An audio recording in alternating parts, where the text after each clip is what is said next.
everyone. Onam is here and my most favorite part about Onam is the Onam Sadhya.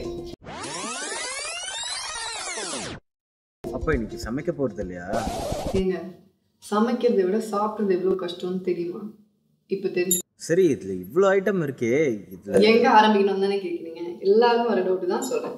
So லெஃப்ட்ல தான் இது ஆரம்பிக்கணும். லெஃப்ட்ல பார்த்தீங்கன்னா இந்த ஸ்வீட் இருக்கு சர்க்கரை வரட்டி. சர்க்கரை வரட்டினா வெல்லம் வெச்சு பண்ணிருக்கிற நேந்திரம் பழம் ஒரு ஸ்வீட்.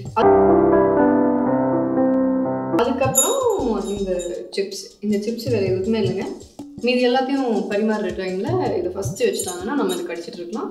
ஸோ மீதி எல்லாம் பரிமாறும்போது இது காலியாயிடும். திருப்பி பண்ணுவோம்.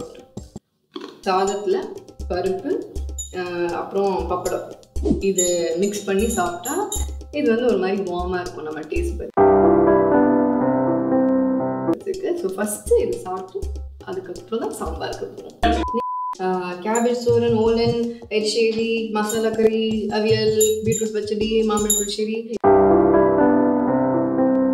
இதை நான் ஏன் எக்ஸ்பிளைன் பண்றேன்னா இந்த சாம்பார் ரசத்துக்கு கூட இது எல்லாத்தையும் மிக்ஸ் பண்ணி நிறைய சாப்பிட்ருப்போம் இந்த டிஷ் எல்லாமே. ஸோ அதனால ஒரு சின்ன பிரேக்குக்காக கொஞ்சம் ஸ்வீட் எடுத்துக்கலாம். அந்த ஸ்வீட் தான் நம்ம பாயசம். ஸோ இது வந்து சக்க பிரதமன் அண்ட் இது வந்து பாலடை பாயசம்.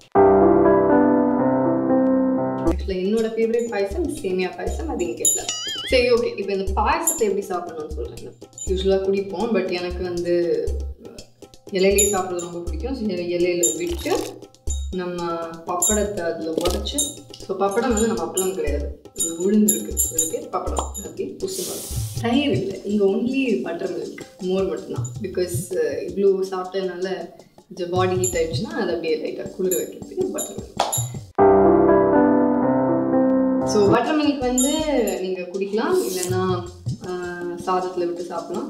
ஸோ இந்த தடவை நீங்கள் எல்லோரும் ஓணம் சாப்பாடு சாப்பிடுங்க, நல்லா சாப்பிடுங்க. Wishing you all a very very very happy Onam.